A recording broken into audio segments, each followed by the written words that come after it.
Hello friends, नमस्ते, प्रणाम। कैसे हैं आप सभी? आशा करती हूँ आप सभी अच्छे होंगे। तो फ्रेंड्स, आज है घर में पूजा पाठ का कार्यक्रम, यानी कि शिवार्चन है घर में आज। घर मतलब मेरे ससुराल में, और हम लोग घर आए हुए हैं। तो अभी चल रही है शिवार्चन की तैयारी, जिसमें पंडित जी लोग जुटे हुए हैं, आप देख सकते हैं। लगभग अभी गणेश पूजा हो गई है और सारी चीज़ें हो चुकी हैं, प्रसाद वगैरह बन गया है और पूजा मतलब शुरू हो गई है। पूजा होने के बाद क्या होता है ना कि जैसे जब जल चढ़ाने से पहले जब ये शिवलिंग वगैरह बने नहीं होते तो थोड़ा सा टाइम मिल जाता है हम लोगों को।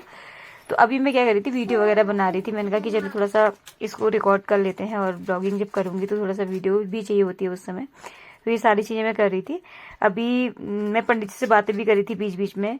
तो अभी गोबर की बनाते हैं हम लोग, जो शिवार्चन होता है वो गोबर की उसका होता है। तो अभी भाभी आई यहाँ पे, वो पूछ रही थी कि जो जब गाय गोबर देती है तो जो नीचे गिर जाता है ना, काफ़ी टाइम हो जाता है, वो गोबर यूज़ नहीं किया जाता। तो पंडित जी कह रहे थे कि नहीं, ऐसा नहीं होता है। तो ये जो शिवार्चन होता है कष्ट निवारण के लिए होता है। तो कह रहा था कष्ट किस चीज़ का, जब तुम खाली गिरा हुआ ऐसे गोबर लिया है तो तुमने कहाँ कष्ट किया। तो ये थोड़ा सा एक है कि मतलब तुरंत ही ऐसे लेके आना पड़ता है। तो कुछ एक प्रोसेस है, ये भी एक चैलेंज है बहुत बड़ा। और यही होता है कि भगवान के लिए आप जितनी कठिनाई से जो चीज़ें करोगे ना, तो उतना ही मीठा फल भी उसका होता है। तो अभी यहाँ पे सारी चीज़ें मतलब कि जो शिवलिंग वगैरह है वो बन करके तैयार हो गए थे। जो है पंडित जी आए थे, और जो जोशी जी हैं वो पंडित जी, उन्होंने मिल करके यहाँ पे तैयार कर दिया था। अब यहाँ पे पूजा की तैयारी हो रही थी, मतलब कि जो चीज़ें, जो भी प्रोसेस रहती है पूजा की, वो सारी चीज़ें हो रही थी। कितना अच्छा लगता है ना जब घर में पूजा पाठ होता है, मतलब बहुत सुकून मिलता है। और हर एक पल को हम ऐसे इंजॉय करते हैं, मतलब भगवान भक्ति में हम ऐसे लीन हो जाते हैं ना, हर एक पल देख रहे होते हैं।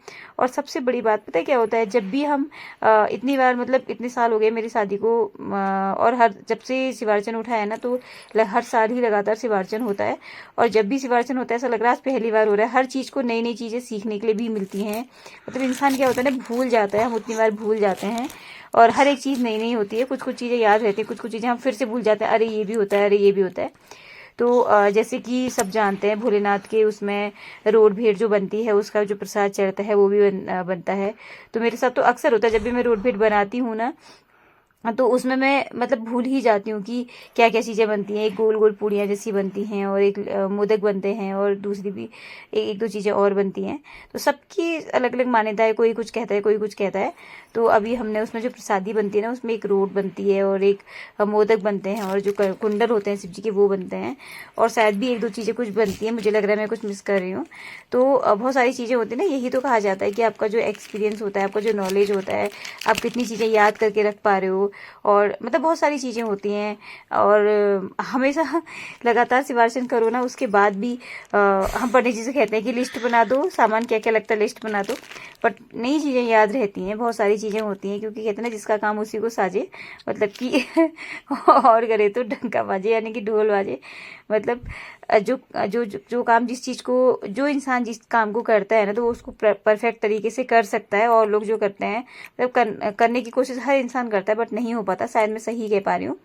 तो अभी जल भी हम लोगों ने चढ़ा लिया था। मेन जो होता है शिव जी में जल चढ़ाने का, वो सारी चीज़ें हो गई थी। मेरे भतीजे का भी व्रत है, वो भी हमारे साथ बैठा हुआ था, उसने भी व्रत किया हुआ था। वो बड़ा हो गया, उसका जने हो गया है। तो अब कुछ कुछ चीज़ें बच्चे समझने लग जाते हैं, वो भी समझने लग गया है। अब आरती का टाइम हो गया है, सब लोग आ गए थे अब, और पूजा वगैरह सारी कंप्लीट लगभग हो गई थी। तो अभी आरती के लिए हम सब लोग खड़े हो गए थे। शाम हो जाती है पूजा पाठ करते करते। बहुत अच्छा लगता है जब घर में ऐसा कोई कार्यक्रम होता है, वो होता है, बहुत ही सुकून मिलता है दिल को। मतलब शिवार्चन में ना बहुत अच्छी फीलिंग आती है। हम सुबह से लेकर शाम तक स्टेप बाय स्टेप पूजा में बैठते हैं, और जल चढ़ाना, बहुत सारी चीज़ें, उसके बाद आरती वगैरह करना। सबने बारी बारी से आरती करी, दादा ने, भाभी ने, हमने करी, फिर उसके बाद मम्मी ने करी। प्लेट गर्म ना हो जाए इसलिए मम्मी के हाथ में नहीं दे रहे थे, उनके हाथ में ना लग जाए करके, वो कहीं डिसबैलेंस ना हो जाए। तो हस्बैंड ही मतलब सासू माँ को आरती करा रहे थे अपने साथ, कि कहीं गर्म ना हो जाए, उनके हाथ में लग ना जाए करके। वैसे तो उन्होंने पंडित जी ने उसका बनाया हुआ था, जो दिया बनता है उसका बनाया हुआ था। तो मतलब बहुत अच्छा लग रहा था। सब लोग और लोग भी जो गीत गाने वाले जो दादी लोग थे, यानी कि जो पीछे से बैठ के गीत गाते हैं ना, जो सगुन कहते हैं, सगुन आखिर होता है, वो गीत गा रहे थे। तो उन लोगों ने भी आरती की, सब लोगों ने आरती की। पहले से क्या होता था कि बहुत सारे लोग होते थे जल चढ़ाने वाले बट गाँव में, बट अब हम लोग नीचे रहने लगे हैं, मतलब कि किशनपुर में, तो थोड़ा सा ऊपर के लोग कम आ पाते हैं। पर पहले से क्या होता था, बिलोरी में बहुत सारे लोगों का मतलब व्रत होता था, वो लोग जल भी चढ़ाते थे उस दिन। हमारा जो मंदिर का कमरा हुआ होता था गांव में, वो भर जाता था, जगह नहीं होती थी वहां पे जल चढ़ाने की। बट आज हम ही लोग परिवार के लोग ही थे जल चढ़ाने वाले। मेरी ननद भी आई हुई थी, वो पूरा निभाने में लगी थी। वो अंदर मतलब कि हेमा दी आई हुई थी, वो सब कुछ जो अंदर, क्योंकि अंदर कीर्तन भजन चल रहे थे, मोहल्ले के सारे लोग आए हुए थे वहां पे कीर्तन भजन करने के लिए।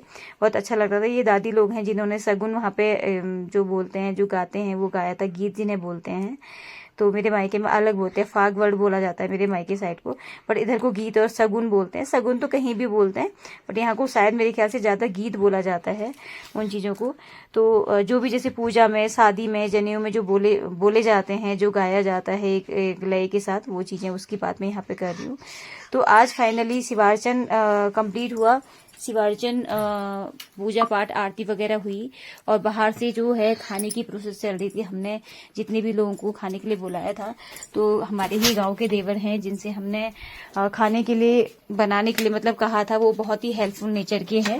क्योंकि इसमें क्या होता है ना, सब लोगों का व्रत होता है, तो ऐसे जो खाना बनाए जिन मतलब सब लोग खा पाए, आप समझ सकते हैं जो मैं कहना चाह रही हूँ। क्योंकि बहुत सारे रीति रिवाज मान्यताएं होती हैं पहाड़ में, ये सारी चीजें थी। तो अभी ये जो पीले सूट में है ना, ये है मेरी ननद, मतलब कि हेमा दी। ये भी आ गई थी आरती करने के लिए, हमने बुलाया उनको आरती करने के लिए, क्योंकि सबका बनता है ना पूजा में आरती करें और आरती लें, भेंट वगैरह सब चढ़ाना चाहते हैं, आरती लेना चाहते हैं।